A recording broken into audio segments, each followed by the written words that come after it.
New favorite blue card. Royal Blue, cheap cantrip, looks at 3 cards. That's cool, but you haven't seen anything yet.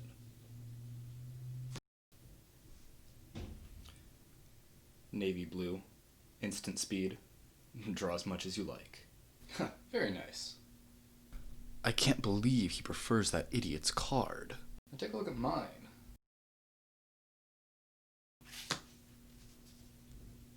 Prussian Blue, take on an old classic, and last but not least, the Delve mechanic. Let's see the chemist's card.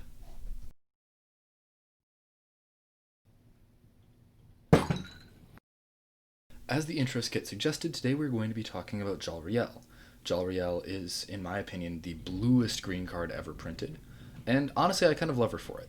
But before we get into it, if you like what you've seen so far, feel free to drop a like on the video and subscribe to the channel for more. Part 1. Commander Analysis. The pros of running Jolrael are that she's very cheap at 2 mana, she has very high value in that she can create a 2/2 every turn, and she also has something called high internal synergy, which means that the different things that the cards do all draw you to try and do the same thing. In this case, it wants you to draw multiple cards a turn, and it wants you to have a big hand for the second half of the card. I also think she's very fun. The cons are that she is monocolor, giving you access to less cards, that she is susceptible to some kinds of disruption, i.e. anything that reduces toughness of all creatures, any board wipes, and 3, that she actually generates a relatively small number of tokens in any period of time, so she's not very explosive. So where does this lead us as far as deck building? First, reliable card draw is a must, but those cards don't necessarily have to stick to make the cats. Mana ramp will be very helpful, because we are going to draw a lot of cards and we want to be able to play them out in kind of an explosive fashion, even if Jol herself isn't explosive.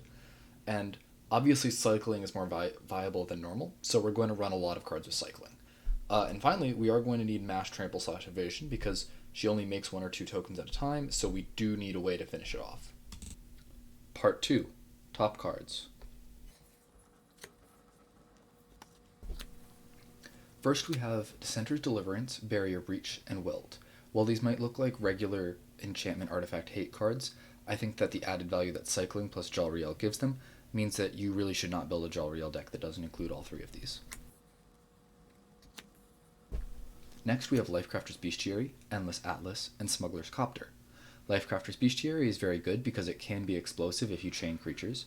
Endless Atlas is good because it's very consistent in a monocolor deck and ends up just being 2 mana draw a card. And Smuggler's Copter is good because it gives pseudo haste to your creatures, even though it's not a true card draw, and it still activates Jolrael. Next we have Harrow and Explorer.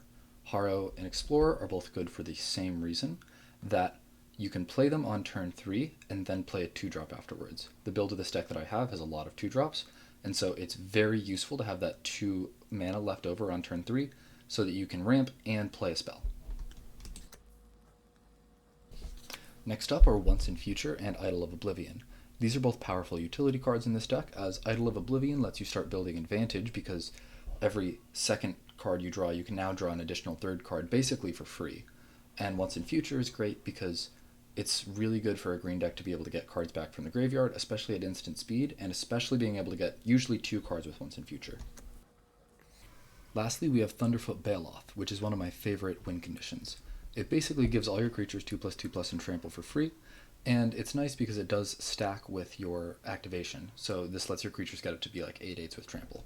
Well, that's all I wanted to go over for now, but the full $50 list is in the description. Please remember to subscribe for more. You can comment and let me know what commanders I should run, vote in the straw poll that I'm going to add for what monocolor commander I should make next, and finally, feel free to join the Discord just to discuss decks and play games with me. Thanks for watching, and peace out.